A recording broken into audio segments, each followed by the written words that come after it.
Et salut à tous les amis, j'espère que ça va et que vous avez la forme. Je vous souhaite la bienvenue sur ce nouveau vlog où on se retrouve encore dans la voiture. Cette semaine c'est la Tesla. Je pense qu'il y en a qui doivent se dire, est-ce que ce mec c'est un youtubeur automobile ou est-ce que quoi? Je ne comprends pas. Mais non, en fait, j'optimise mon temps. À la maison, des fois c'est galère de se filmer, de remettre un setup, d'avoir une bonne lumière. Et moi je suis fan des vidéos d'Akram. Alors, je sais pas si vous suivez le youtubeur Akram, qui est youtubeur automobile pour le coup, mais il fait souvent des longs vlogs en voiture. Et moi, c'est les vlogs que je préfère. Et souvent d'ailleurs, je trouve qu'on en apprend beaucoup plus sur une personne en passant 2 heures avec lui en voiture que des fois en mangeant 2 heures au restaurant. Parce que je sais pas, la voiture, elle invite au voyage, elle invite à la confidence et à toutes ces choses-là. Donc voilà pourquoi vous avez beaucoup de vlogs en voiture sur ma chaîne. En tout cas, très heureux de vous retrouver. J'espère que vous avez passé un joyeux Noël. J'espère que le Père Noël vous a gâté. J'espère qu'il vous a ramené plein de cash flow et plein de beaux investissements. Voilà, donc j'enregistre ce vlog juste moi le 24 décembre. Donc pour moi, Noël, c'est ce soir, au moment où vous le voyez, c'est passé. Mais en tout cas, c'est des moments que j'adore, les fêtes de fin d'année. Je vous souhaite aussi, j'en profite pour ceux qui verront la vidéo juste avant, un bon réveillon du jour de l'an aussi, ça fait plaisir. Et c'est une période que j'affectionne tout particulièrement, la période entre Noël et le jour de l'an. Parce qu'à l'époque où j'étais dans ma rat race, c'était un moment que j'utilisais à bloc pour faire tous mes plans pour l'année à venir. Et souvent, j'en profitais pour prendre du temps aussi seul. Donc partir des fois 2 jours entre Noël et le jour de l'an, 2 jours tout seul pour m'isoler et réfléchir sur mon business, sur à l'époque c'était mes plans pour quitter la rat race, c'était quel prochain invest je vais faire, quel investissement j'arbitre, est-ce que mon cash flow va me suffire, et je faisais mes calculs savants à l'euro près pour voir si en renégociant un crédit, en lâchant ça, j'allais avoir assez d'argent pour quitter mon taf. Et d'ailleurs le 21 décembre, ça a fait 4 ans de quittage de rat race et la Terre ne s'est pas arrêtée de tourner. J'en parlais dans le vlog de la semaine dernière, puisque mon patrimoine a continué d'augmenter.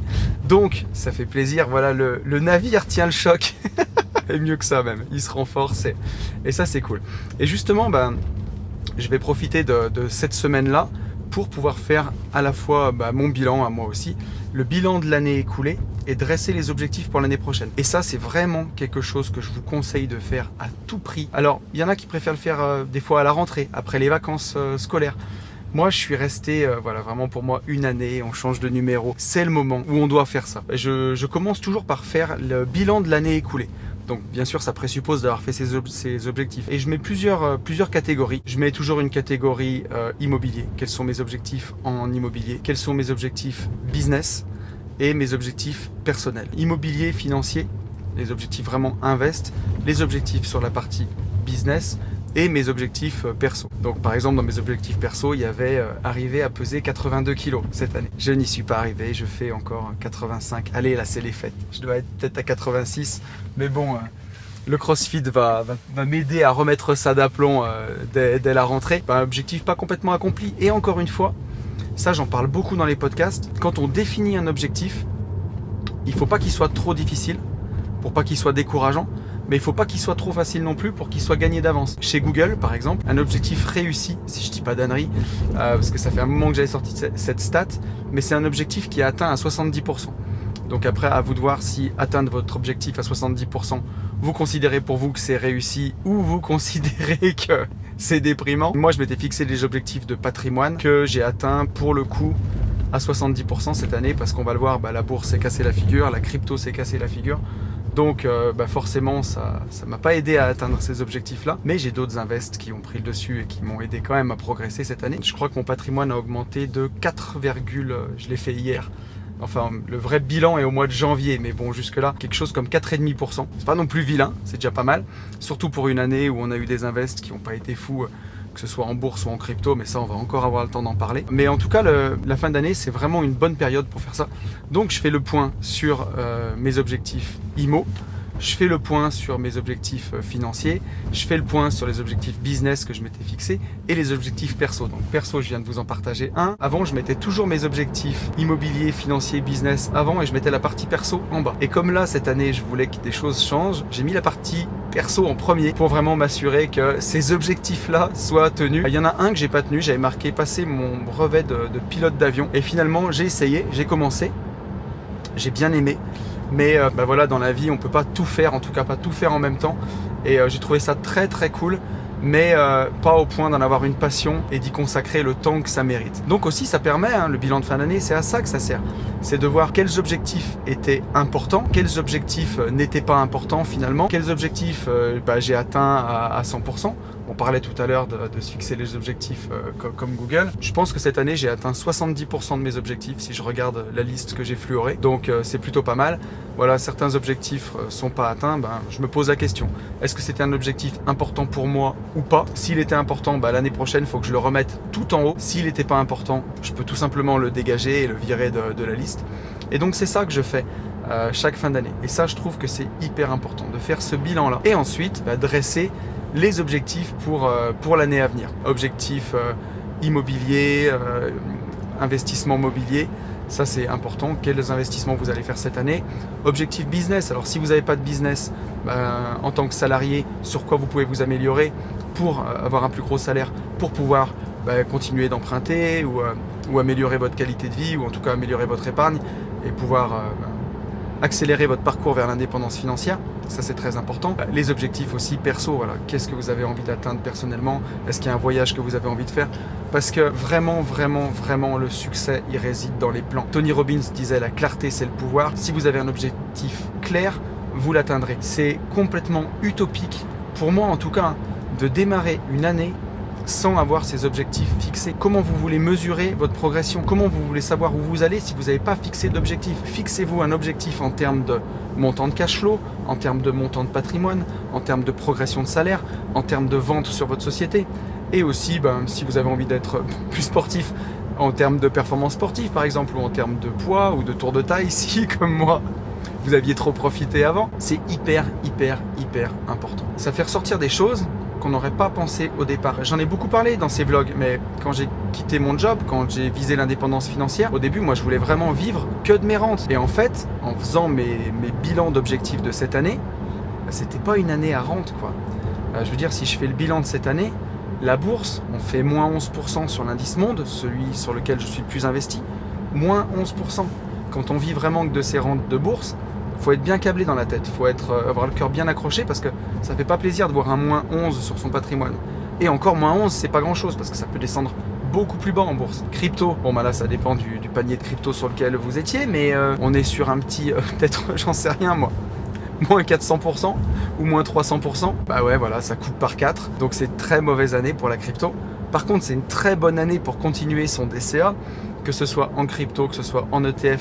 Cette stratégie-là, elle ne change pas. DCA, on investit tous les mois le même montant. Attention, bien entendu, vous le savez, ceci n'est pas un conseil d'investissement. Les performances passées ne présagent pas des performances futures. Je suis juste un particulier qui partage sa passion de l'investissement sur les réseaux et je ne vous donne en aucun cas des conseils d'investissement. Ceci étant dit, mon meilleur investissement de 2022, ça n'aura pas été la bourse. Non. J'ai continué d'investir tous les mois, mais voilà, au niveau performance, c'est pas ça. Ce ne sera pas la crypto. J'ai continué d'investir tous les mois, mais c'était pas ça. L'immobilier locatif, j'ai continué à faire des beaux invests. J'ai des invests avec de la plus-value latente. Donc ça, c'est un très bon investissement de cette année. Mais bon, voilà, ça se paye. J'ai pas arbitré cette année. J'ai fait que acheter. Et j'ai fait construire une maison. J'ai fait construire un petit immeuble de 3 logements que vous avez suivi sur les réseaux. J'ai acheté 2 locaux commerciaux cette année, si je dis pas de bêtises. Donc ça, c'est pour la partie, les choses que je garde. Et je crois que c'est tout. C'est déjà pas mal. Des bons invests qui se remboursent, qui vont se payer tout seuls. De la bonne plus-value latente. Mais encore une fois, c'est pas là où j'ai le plus gagné d'argent cette année. En fait, là où j'aurais le plus gagné d'argent, c'est sur mes revenus actifs. Ça aurait été sur mon business. Donc, ne pas négliger le business. Et ça, j'en parle dans la formation Vision 360, qui était en promo la semaine dernière. Bon, si vous l'avez raté, c'est comme ça, elle était à moins 15%. D'ailleurs, j'en profite, je fais vraiment une petite parenthèse. Je remercie tous les gens qui nous ont fait confiance. Merci beaucoup à vous de nous avoir fait confiance sur Vision 360. Ça fait trop plaisir. Et justement, dans Vision 360, vivement Noël. Dans Vision 360, j'insiste beaucoup justement là-dessus sur les revenus passifs. Enfin, avec Ben, on insiste beaucoup sur les revenus actifs, qui sont une grosse part au départ de l'enrichissement. Et même dans les mauvaises années d'investissement, dans les mauvaises années de revenus passifs, c'est ça qui remonte le tout. Et voilà, et sur AB Invest, on fait une excellente année. On va finir l'année à 1,2 million de chiffre d'affaires, si je dis pas de bêtises. Bon, la marge, ça reste à définir, mais la marge brute avant de se servir, on est au-dessus de 30%. Donc voilà, donc ça fait vraiment plaisir, c'est top. Et l'immobilier, l'achat-revente immobilier, c'est quelque chose qui marche très très bien. C'est quelque chose qui me plaît énormément, sur lequel j'adore passer du temps. Donc voilà, ça aura été mon meilleur investissement de 2022. Voilà, mon meilleur investissement de 2022 aura été mon business, puisque tout le reste s'est cassé la gueule. Et en plus, mon meilleur investissement de 2022, mon business m'a permis d'investir en DCA, que ce soit en crypto, que ce soit en ETF, en bourse, et que ce soit même sur l'investissement locatif, puisqu'on a fait des gros apports. La banque nous demandait 10% d'apport. Cette année, si je regarde, on a dû emprunter largement plus d'1 million d'euros, peut-être oui, au moins quasiment 1,2 million ou 1,3 million. Donc ça fait 10%, ça fait 130 000 euros d'apport, donc de fraîche qui a été mis dans les projets. Donc voilà, c'est le business physique, le business actif. Les revenus actifs permettent aussi d'accélérer dans les revenus passifs. Donc c'est à ne pas négliger. Donc le voilà, mon meilleur investissement de 2022, ça aurait été mon business. Qu'est-ce que je voulais vous dire d'autre? Je vous souhaite une très bonne fin d'année dans ce vlog. Prenez ce temps-là d'établir vos objectifs et je vous mettrai le lien en description.